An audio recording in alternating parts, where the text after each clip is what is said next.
Hey, what's going on, chumpers? I just got done throwing coins at homeless people. That's it. Does Twitch hate poor people? Probably. I mean, streamers, yeah. Mizkif probably does. I saw him spit on some guy who only tipped the Uber driver $5. I saw Pokimane stomp on a child because they were begging for money for his school supplies. But the big streamers, I'm not really looking at today. Push them to the side. Get the fuck out. That had to have deflated at least one ego, and I'm proud of that. Over the past month, I conducted 2 surveys.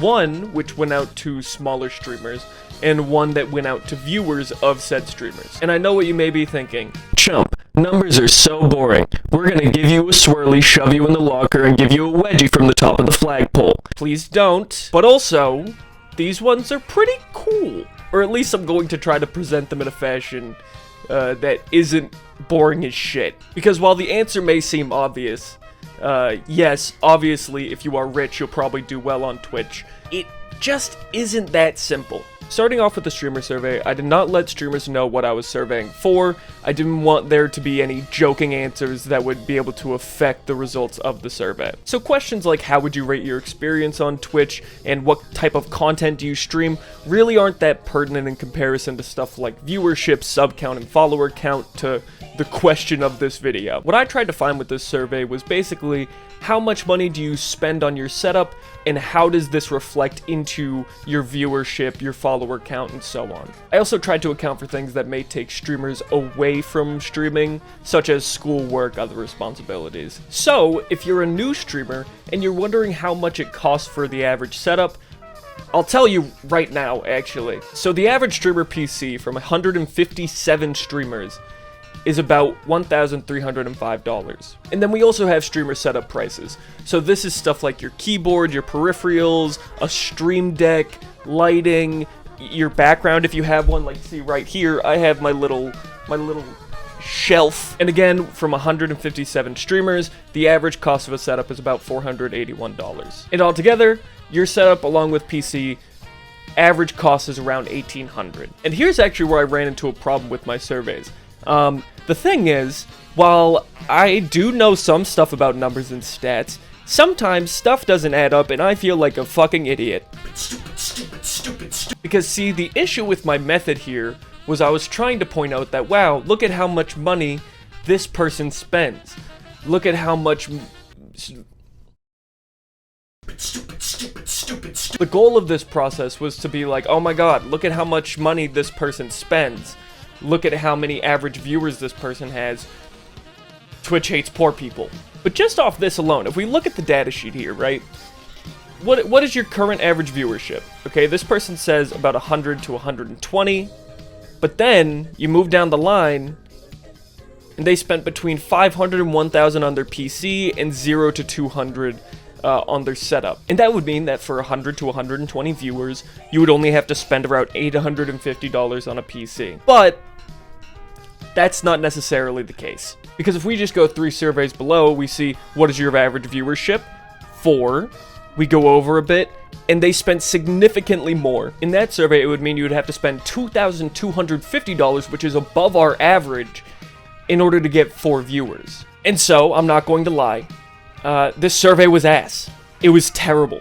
The first one was a flop, okay? But trust me, the second one, we get a bit more helpful information.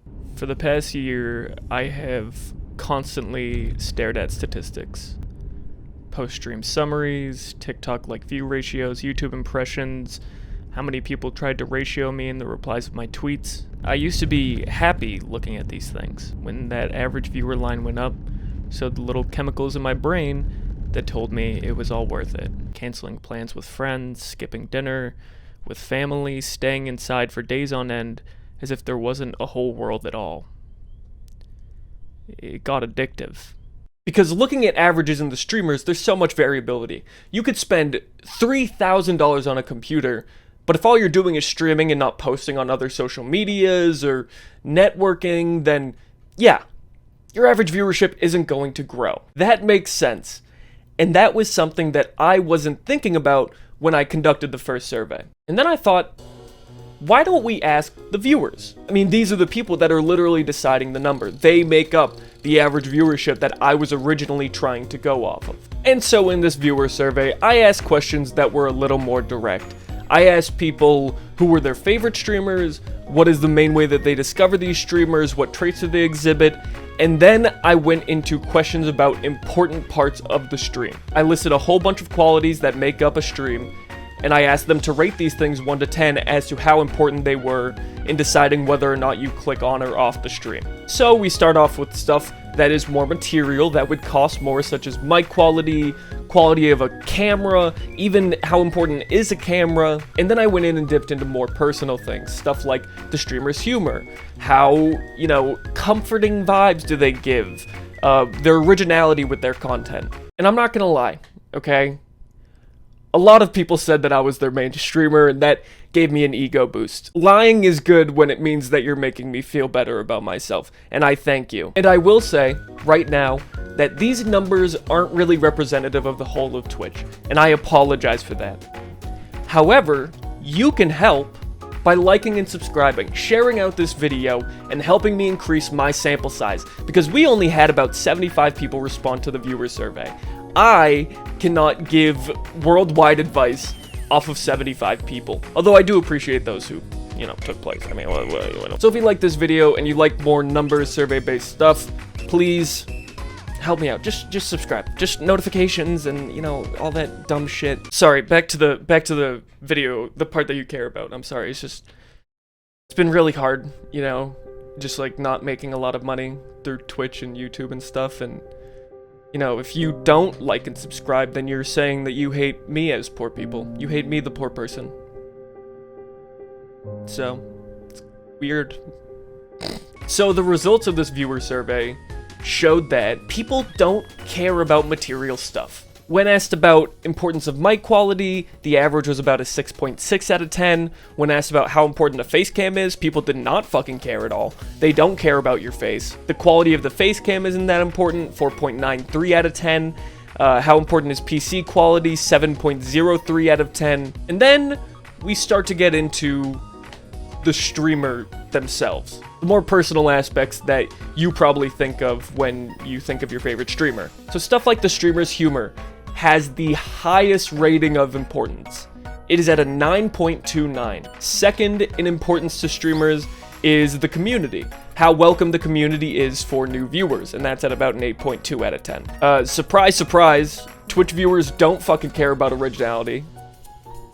They will watch MasterChef for 10 hours, don't worry, it's a 5.91 out of 10. I was surprised by that, honestly. But the chat's humor is 7.84 out of 10, chat interaction is 7.57 out of 10, and coziness, or the comforting vibes, are about 6.73, which honestly could be matched up with a couple of the quality questions, but still. The point stands that across the board, people care more about personality and who the streamer is, as opposed to their material goods. Once again, is this applicable for all Twitch viewers? It's not, unfortunately. I wish I could provide you with a greater sample size, but from the 75 that I surveyed, this is what the results were. When you put your whole life online, it can feel like these numbers actually define you as a person. Watching your viewership get cut in half can feel like the world collectively telling you that you aren't worth it. When it's something more personal like streaming, this can feel especially true. The people that used to like interacting with you decided they just don't want to anymore. You can claw and fight and exasperate as much creative energy as you want, but at the end of the day, you have zero control on who watches you and how frequently they do so. And, side note, if you were wondering, this is how viewers find their streamers. 38% of people find new streamers from their streamers' friends. 20% stick to their main streamers. They don't even care about new streamers, unfortunately. 14% from Twitch recommended, which I find really hard to believe. This is probably just a lack of sample size. 13% find them from other socials like TikTok, YouTube, and Twitter. 11% from raids, and only 3% from games that they like. So when those Twitch streaming gurus tell you, play a game that has low viewership or you know, or that you can get to the top of, Don't do that. They don't care. It's 3%. And instead of maybe grinding TikTok for 3 years and only ever maxing out at 100,000 views, make some friends. Hang out with new people. Talk to new people. Find new people. And instead of spending $2,000 on a PC, maybe work on yourself. Work on your humor. Look at stuff that you find funny. Find stuff that other people find funny that maybe you don't get, or just talk to people. And unfortunately, while this video may not be that funny, I had to get over some informative stuff, and I didn't want to make this video 30 minutes long. You're welcome. My camera battery is about to die. Give me a second.